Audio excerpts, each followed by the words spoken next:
Assalamualaikum warahmatullahi wabarakatuh. Perkenalkan, nama saya Uray Syaziman dengan NIM H1051201051. Jadi pada video kali ini kita akan mendemokan dan sedikit menjelaskan terkait tahapan-tahapan dalam melakukan penetration testing. Yang mana untuk video ini untuk memenuhi mata kuliah keamanan sistem. Nah, kita bakal membahas beberapa tahapan dalam melakukan penetration testing, mulai dari footprinting, reconnaissance, information gathering, hingga melakukan sniffing. Nah, untuk pertama-tama kita bakal melakukan footprinting. Mungkin saya sedikit bahas terkait sebenarnya apa sih footprinting itu. Jadi, footprinting itu adalah sebuah teknik yang digunakan oleh penyerang untuk mencari informasi tentang target mereka, mulai dari sistem yang digunakan, infrastruktur jaringan, hingga informasi lainnya yang dapat digunakan untuk melakukan serangan. Nah, jadi ada beberapa cara terkait untuk melakukan footprinting. Yang pertama, kita bisa menggunakan yang namanya website netcraft.com. Nah, di sini kita bisa mendapatkan informasi terkait website target kita. Misalnya kita coba di sini https. Ya, mungkin kita ambil di sini yang sudah ada ya. Mungkin Siakat Untan kita coba. Nah, untuk tugasnya sendiri kan kita harus menggunakan yang berhubungan dengan platform Untan atau pemerintah Indonesia. Kita cek untuk mahasiswa Siakat Untan apakah muncul hasilnya. Kalau tidak muncul, kita coba yang lain. Kita tunggu beberapa saat terkait hasilnya.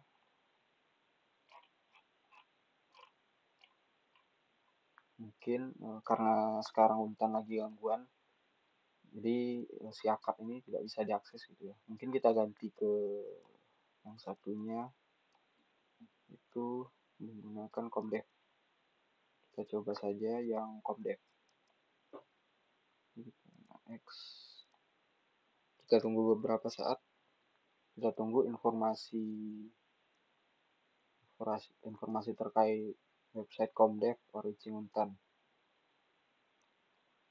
Oke, sudah keluar ya hasilnya. Nah, di sini beberapa untuk site title-nya Comdev Origin Untan, beberapa informasi mulai dari network-nya, itu site-nya http comdev dengan domain utama yaitu untan.ac.id. Kemudian network owner-nya juga menggunakan Cloudflare di sini dan name server-nya Jeremy NS Cloudflare. Kemudian ada IP v4 address 172.67.168.185. Kemudian di sini juga ada IP delegation, SSL TLS-nya juga ada di sini. Kemudian public key-nya menggunakan ID public key. Oke, kita lanjut ke teknologinya menggunakan HTTP acceleratornya teknologinya Cloudflare. Server side-nya menggunakan PHP, bahasa pemrograman PHP, kemudian client side-nya menggunakan JavaScript, dan beberapa client side scripting framework-nya menggunakan teknologi jQuery. Lalu untuk karakter encoding-nya menggunakan UTF-8 dan berbagai informasi lainnya yang bisa kita dapatkan dengan cara mengunjungi website Netcraft. Nah, itu cara yang pertama untuk melakukan footprinting. Kemudian cara yang kedua, kita bisa melakukannya melalui terminal, yaitu dengan mengetikkan yaitu whois. Whois kita ganti ke comdev ya. Kita ganti ke comdev, kita enter. Oke, kita coba.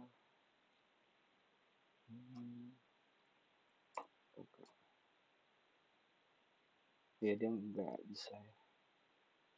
atau kita ganti whois untan ac.id. Nah, jadi kalau menggunakan whois dia harus ke domainnya, langsung ke domain utama. Karena Comdev ini kan bukan domain utamanya, dia menggunakan subdomain. Nah, kalau whois itu menggunakan langsung domain utamanya, yaitu untan ac.id. Kemudian ada informasi register streetnya, hingga menggunakan name servernya sama ya, yaitu Jeremy. Tadi juga ada Jeremy di Netcraft. Selain itu kita juga bisa menggunakan What Web. Kita bisa menggunakan What Web untuk mendapatkan beberapa informasi. Kita coba. Kita tunggu beberapa saat. Nah, kita lihat di sini untuk cookiesnya, oke, country-nya, HTTP servernya, oke, Cloudflare. Kemudian ada IP-nya 104.2162.238 dengan menggunakan jQuery versi 182. Kemudian ada JavaScript-nya dengan title Comdev Origin Untan. Nah, itu untuk footprinting-nya. Nah, dari Netcraft juga sebenarnya kita bisa mendapatkan informasi-informasi yang berhubungan dengan reconnaissance ya. Tapi kita bisa menganalisanya dengan beberapa perintah lainnya. Mungkin saya sedikit jelaskan terkait reconnaissance. Jadi reconnaissance itu sebenarnya juga mirip-mirip juga. Bukan mirip sih, lebih ke dia scanning, yang mana proses ini dilakukan oleh para penyerang untuk memperoleh informasi lebih lanjut tentang target mereka. Nah, ini bisa mencakup mulai dari pemindaian jaringan, pengumpulan informasi dari situs web, dan pencarian pada database publik. Nah, yang seperti yang kita lakukan tadi juga, yang footprint pada menggunakan Netcraft, itu juga sebenarnya bisa masuk ke reconnaissance juga gitu. Karena kan kita juga melakukan scanning, yang mana informasinya di sini juga banyak informasi yang bisa kita manfaatkan. Nah, mungkin kita cek di sini beberapa tools lainnya, atau mungkin untuk lebih jelasnya kita bisa gunakan, ini juga termasuk ke information gathering juga sih, penggunaan the harvester. Sama mungkin saya sedikit jelaskan juga terkait information gathering, yang mana information gathering itu adalah sebuah proses pengumpulan informasi yang dilakukan oleh para penyerang untuk memperoleh pengetahuan tentang target mereka, yang mana ini dapat mencakup mulai dari pengumpulan informasi dari situs web, database publik, sumber daya manusia, hingga sumber informasi lainnya. Jadi sebenarnya masih bagian dari reconnaissance juga ya, terkait information gathering ini. Nah, kalau saya pribadi lebih suka menggunakan beberapa tools, yaitu menggunakan The Harvester. Nah, di sini apabila kita menggunakan The Harvester, kita bisa mengetahui domain, subdomain, mulai dari domain, subdomain yang terkait dengan untan.ac.id. Jadi dia bakal mengumpulkan informasi mulai dari pencarian melalui Anubis, searching menggunakan Bing, searching menggunakan Baidu, dan lain sebagainya. Nah, di sini hasilnya bakal harusnya menampilkan subdomain dan juga IP-nya ya. Kita tunggu beberapa saat. Menggunakan the harvester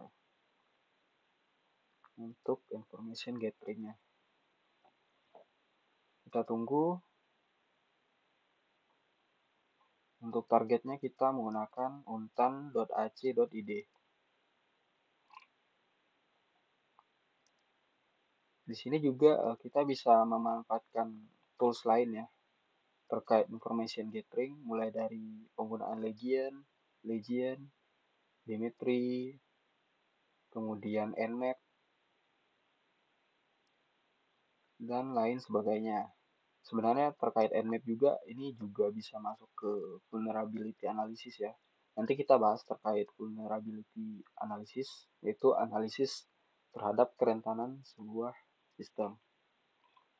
Oke, masih proses ya terkait puntan.ac.id-nya. Kita tunggu beberapa saat.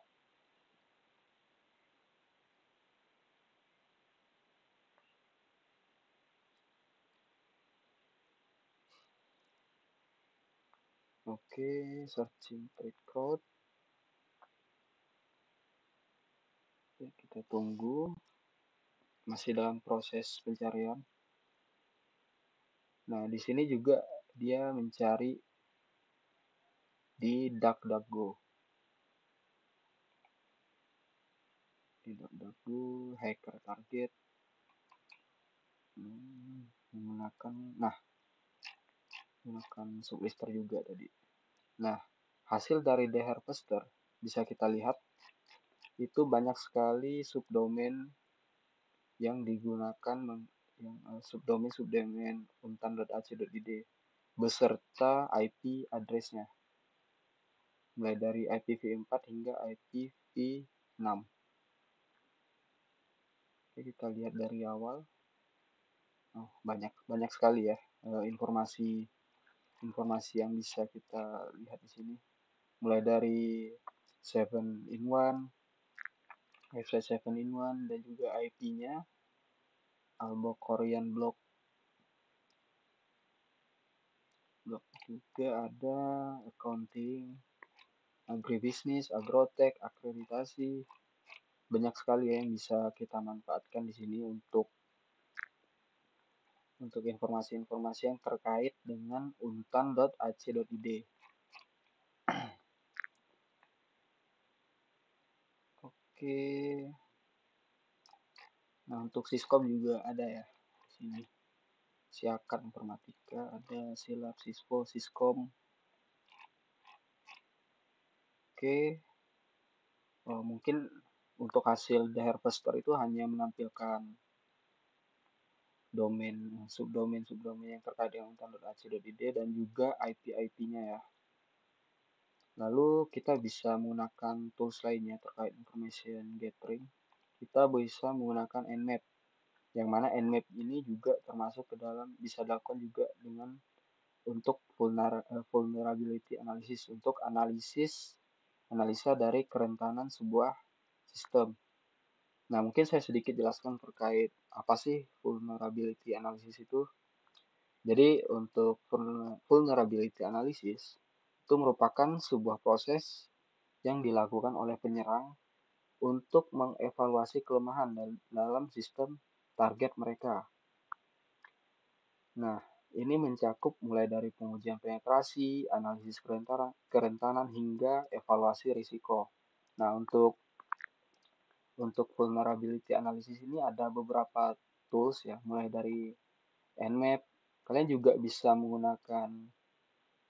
mengunjungi website Nessus ya. Nexus atau Nessus. Nessus, tahu saya Nessus. Kita coba aja.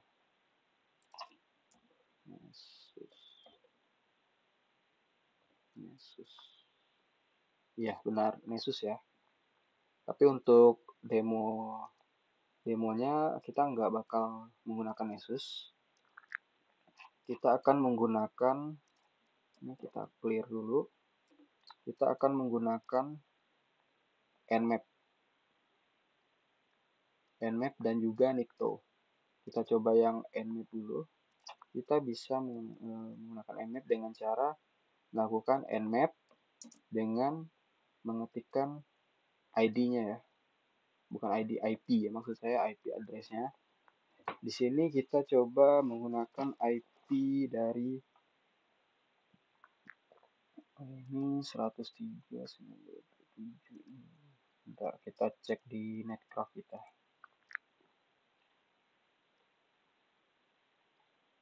Kita cek di netcraft.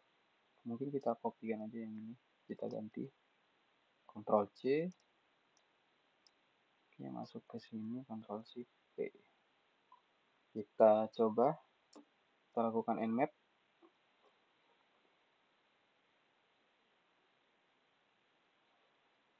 Dia akan, hasil dari nmap ini akan melihat beberapa port yang terbuka ya. Selain itu, sambil menunggu hasil dari nmap, kita juga bisa melakukan menggunakan Nikto. Nah, untuk Nikto sendiri, kita coba Nikto. Oh, ya, untuk Nikto, seingat saya harus menggunakan sudo ya. Dia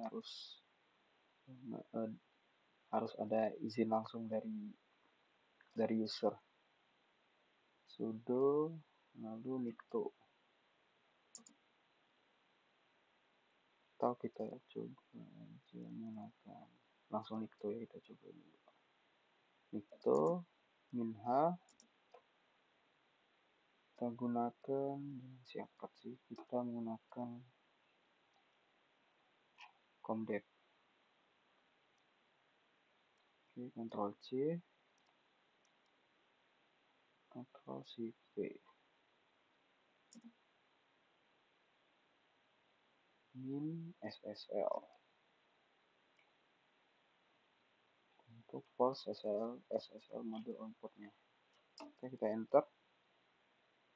Oke, di sini ada beberapa informasi ya, yang mana target IP kita 172.67.168.185, yang mana itu hostname-nya comdev origin untan dengan target portnya 443. Nah, untuk 443 itu port HTTPS ya. Di sini ada servernya. Oke. Kemudian ini advertise endpoint. Mungkin beberapa informasi di sini kurang apa ya? Kurang bisa kita manfaatkan ya, terkait hasil dari Nikto. Mungkin kita bisa melakukan untuk lebih jelas terkait vulnerability analysis atau kerentanan itu lebih mudah menggunakan WP Scan. Yang mana WP Scan itu khusus untuk WordPress ya. Kita coba yang pembuatan yang teknologi dari website tersebut yang menggunakan WordPress. Oke, kita coba lihat yang hasil tadi. Nah, hasil dari nmap kita tadi. Di sini hasil dari nmap ada port 80 yang terbuka ya, port HTTP. Kemudian port 443 juga HTTPS. Port 8080 yang mana ini bisa digunakan juga untuk yang mana apabila open itu menandakan bahwa sistem tersebut masih aktif ya.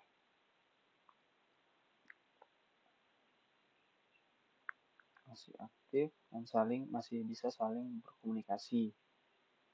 Kemudian kita cek yang hasil tadi, Nikto kita apakah sudah selesai. Masih scanning ya terkait Nikto. Kita coba cara yang lain saja untuk lebih jelas terkait analisis kerentanan. Kita coba menggunakan WP Scan. Nah, di sini saya menggunakan target kita coba ke website Pendika Runtan ya.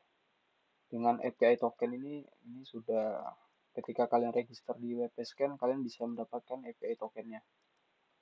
Kita coba, kita bakal enumerasi username-nya. Kita tunggu, kita coba menggunakan WP Scan. Itu lebih jelas terkait analisis dari vulnerability-nya.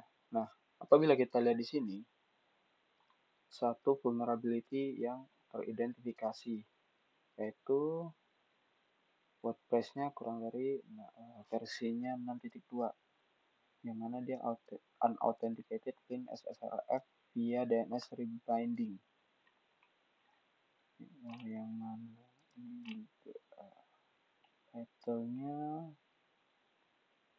sama usernya tidak ditemukan ya. Kita coba menggunakan min random agent ya, mendapatkan.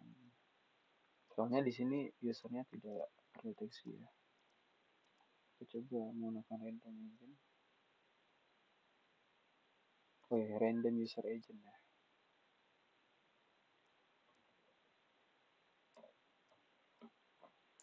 Kita tunggu.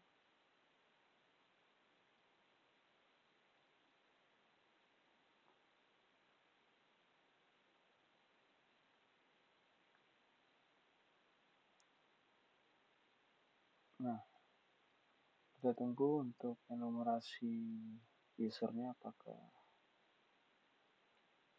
bisa. Nah, ada beberapa user yang teridentifikasi di sini. Ada user admin, user dengan nama pendikar juga ada. Jadi ada beberapa user ya yang teridentifikasi di sini. Oke, mungkin itu saja terkait penggunaan WP Scan, yang mana di sini terdapat kerentanan ya, yaitu title-nya WP kurang dari 6.2. Oke, mungkin itu saja terkait WP Scan. Kita lanjut ke gaining access ya.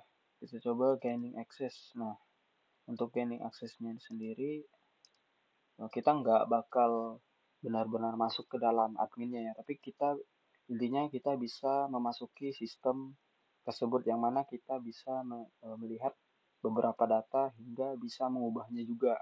Tapi di sini kita nggak bakal mengubah, kita hanya melihat ya, yaitu menggunakan, nah tahapannya kalau saya pribadi, nah tadi kan kita menggunakan WP Scan ya, itu juga termasuk ke Web Application Analysis, itu untuk menganalisa kerentanan. Nah, kemudian yang untuk gaining, supaya kita bisa melakukan gaining access atau memperoleh akses ke sistem target, mulai dari kata sandi yang lemah, kita bisa memanfaatkan kata sandi yang lemah, eksploitasi kerentanan hingga serangan phishing. Nah, itu gaining access, tapi di sini kita nggak bakal langsung mencari betul-betul kata sandinya, yang mana kita bisa langsung masuk ke admin. Tapi di sini kita bisa mengakses database dari sebuah website. Nah, di sini saya menggunakan teknik SQL injection ya. Nah, untuk tahapan yang pertama menggunakan comics. Nah, comics yang mana di sini kita ingin melihat ID atau parameter yang bisa kita injeksi. Nah, di sini untuk target URL-nya kita menggunakan comdev ya. Oke, kita enter. Untuk push data, kita enter saja. Ini juga kita enter. Enter comdev. Oh ya, kurang HTTP ya. Kita copy, Ctrl C.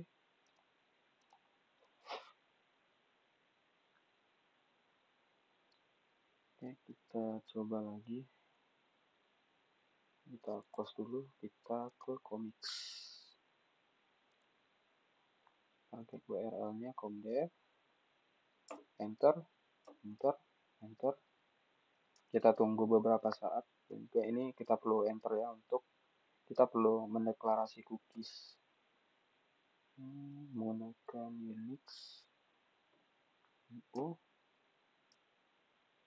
Oke, jadi ini perlu tambahan crawl 2 ya, supaya dia perlu, jadi ada perintah kita perlu rerun dengan crawl 2. Oke, comics. Oke, saya lupa sintaks untuk comics, jadi kita ulangi lagi ya. cp. Oke, lalu kita jalankan crawl sama dengan 2 ya.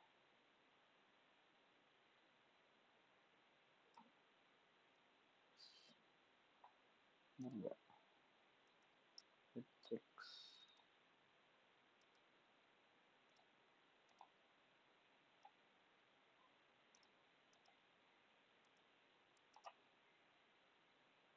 Kita coba enter lagi, enter. Oke, ada sedikit kesalahannya terkait penggunaannya.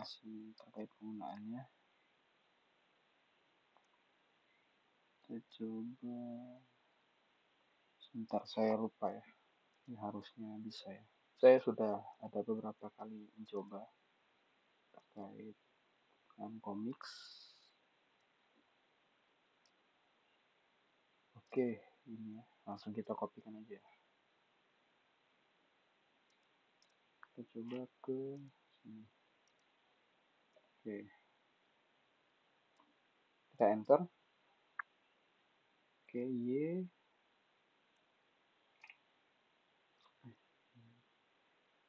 Do you want ignore response? Oke, kita Y aja. Kita continue.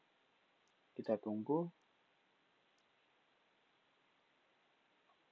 Oke, ini kita yes.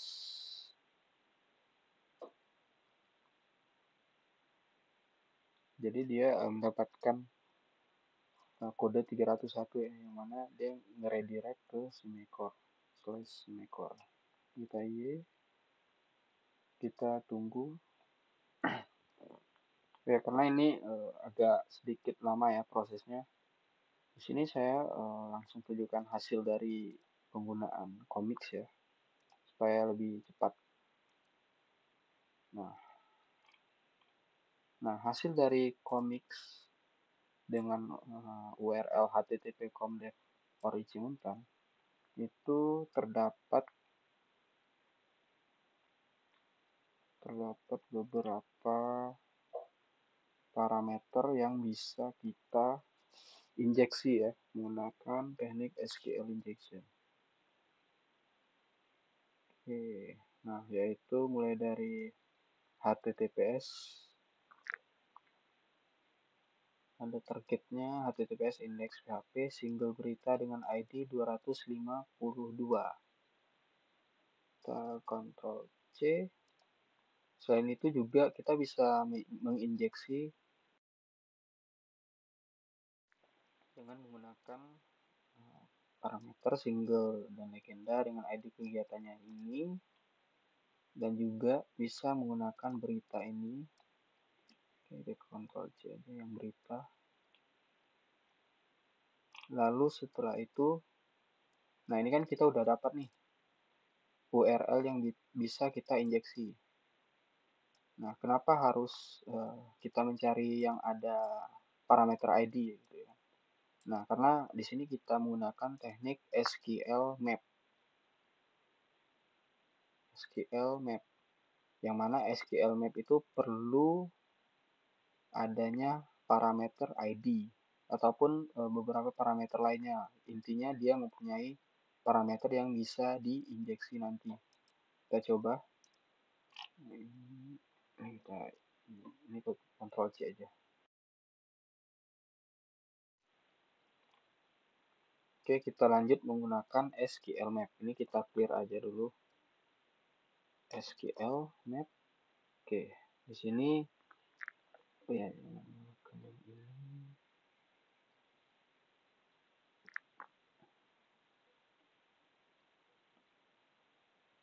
ini kita targetnya kita ganti.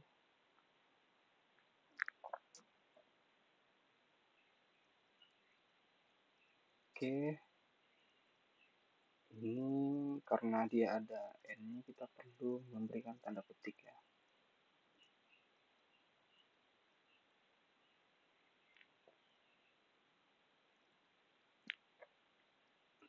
Tanda petik. Lalu DBS random agent, kita coba jalankan. Oke, kita enter. Kita yes.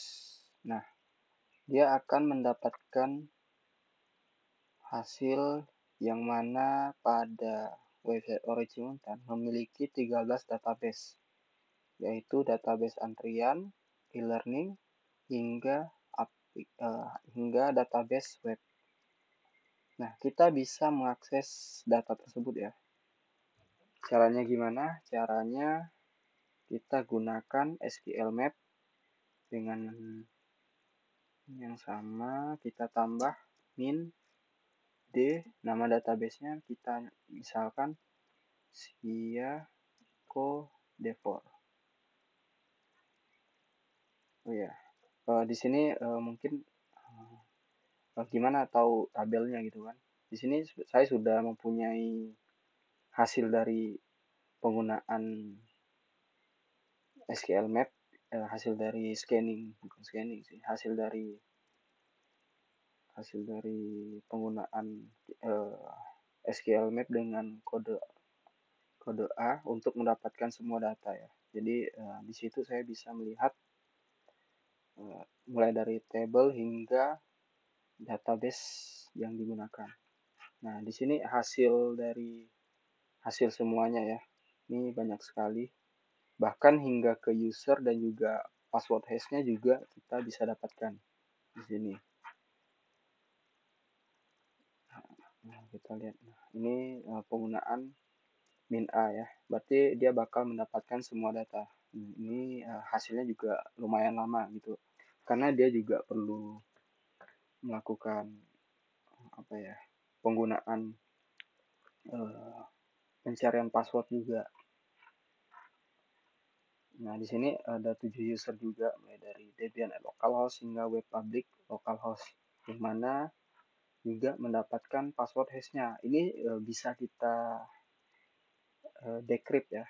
Kita decrypt kembali sebenarnya kita bisa menggunakan tools di sini yang namanya Hashcat ataupun John the Ripper. Menggunakan John, dia bisa mendecrypt kembali hasil dari hash. Jadi mengembalikan ke bentuk passwordnya gitu. Tapi di sini kita nggak bakal melakukan hal tersebut. Kita bisa melihat di sini, ini juga ada beberapa informasi privilege-nya terkait untuk username. Debian ini dia mempunyai privilege mulai dari alter sampai ke update. Kalau untuk user MySQL localhost ini dia sebagai administrator, yang mana privilege-nya itu super. Tertera di sini super ya. Apabila root localhost dia mempunyai banyak sekali privilege ya, mulai dari alter hingga ke update. Ini juga ada user public. Lalu, nah untuk tabelnya ada di sini ya. Nah, ada di antrian, database antrian. Ini ada tabel antriannya. Nah, di sini kita coba ke bagian, kita coba menampilkan data SIMECOR lulusan ya. Kita coba di sini. Ini min DBS kita tambahkan kembali untuk melihat database-nya, dan juga kita tambahkan min D, nama database-nya tadi SIMECOR, dan juga min T untuk nama tabelnya, yaitu tabel lulusan. Kita coba kembali, kita enter, kita yes untuk cookie-nya. Oke, sebentar, ini kita hapus saja DBS-nya.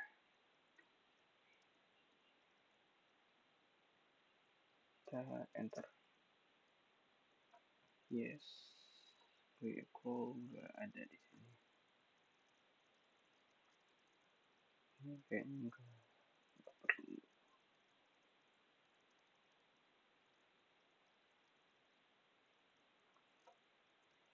HTTP error detected, forbidden. Oke, dilarang ya. Kita coba di sini. Saya sebenarnya sudah mencoba ya menggunakan SQL Map untuk memperoleh data lulusan. Coba di sini kita cek. Sini kita coba menggunakan perintah ini ya.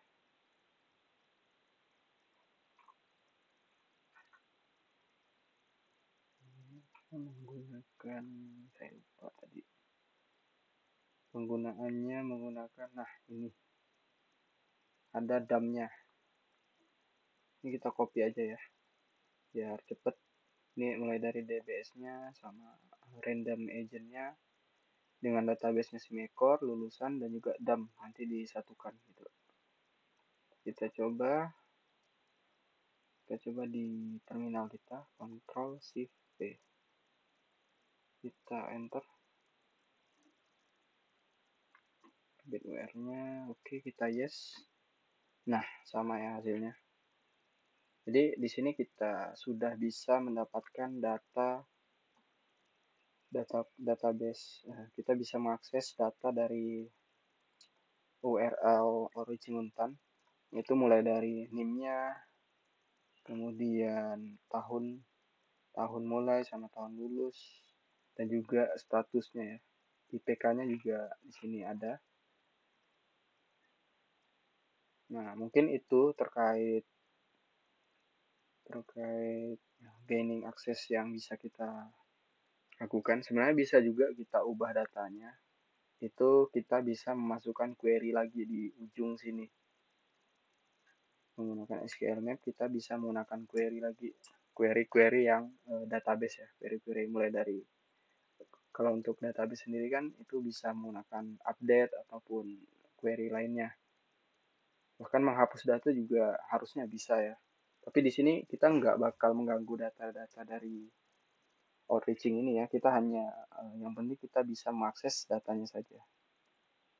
Mungkin itu terkait penggunaan SQL Map, dengan yang mana SQL Map ini digunakan dengan cara melakukan SQL injection ya. Terkait ID-nya tadi, parameter ID ini, dia bakal menginjeksi sehingga data-data ini bisa kita lihat atau bisa kita akses. Kemudian kita coba melakukan sniffing. Nah, untuk sniffing sendiri, ini kita clear dulu. Untuk sniffing sendiri mungkin saya sedikit jelaskan ya terkait sniffing. Yang mana sniffing itu adalah sebuah proses pengambilan data atau informasi dari jaringan komputer dengan cara memonitor atau menyadap lalu lintas jaringan tersebut. Nah, sniffing ini bisa kita lakukan dengan menggunakan perangkat lunak mulai dari package sniffer ataupun network analyzer. Sebenarnya untuk sniffing ini dilakukan untuk mempelajari dan menganalisis lalu lintas jaringan, termasuk informasi yang dikirim antar perangkat di dalam jaringan, mulai dari kata sandi, informasi pribadi, hingga informasi sensitif lainnya. Nah, sniffing ini bisa dilakukan dengan cara yang ilegal dan dapat membahayakan privasi dan keamanan data. Nah, di sini kita bisa melihat tools-tools untuk melakukan sniffing, mulai dari Wireshark, Responder, NetSniff, Mint, Proxy, Minicom, dan lain sebagainya. Nah, di sini kita coba menggunakan NetSniff ya. NetSniff. Nah, untuk penggunaan NetSniff ini kita harus menggunakan sudo. Karena dia perlu akses ke user, betul-betul user dari yang login di Kali Linux. Sudo netsniff ng. Oke, itu saja, kita enter. Oke, passwordnya kita masukkan.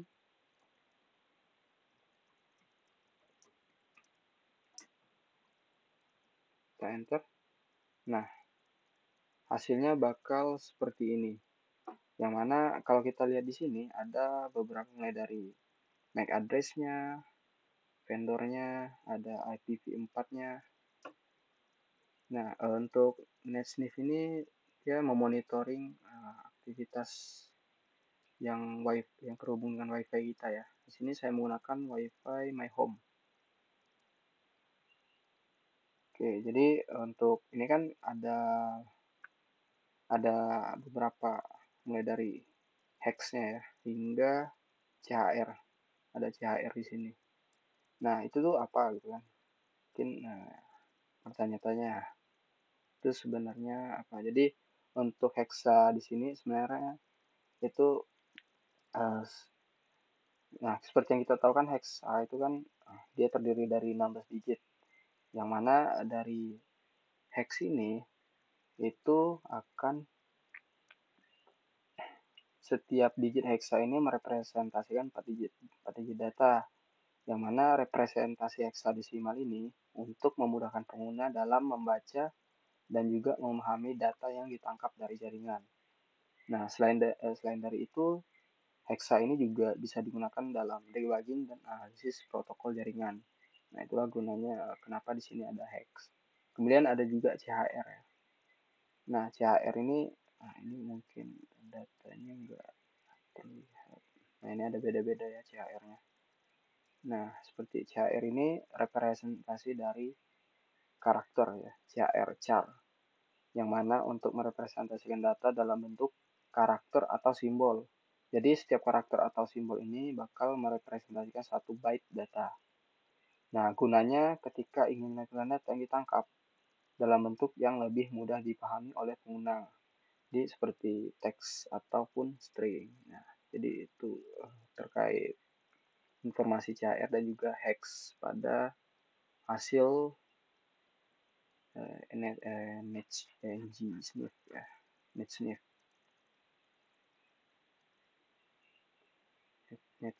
NetSniff ya.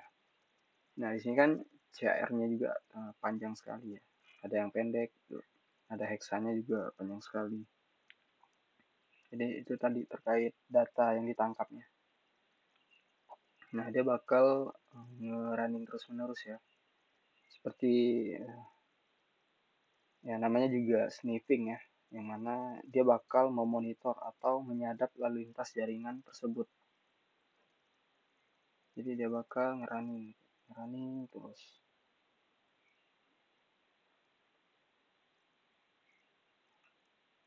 Oke, mungkin itu saja terkait penjelasan sniffing. Mungkin itu saja dari saya pribadi. Kurang lebihnya saya mohon maaf, dan untuk video ini tujuannya tidak ada tujuan lain selain educational purpose. Oke, sekian dari saya, kurang lebihnya mohon maaf. Wassalamualaikum warahmatullahi wabarakatuh.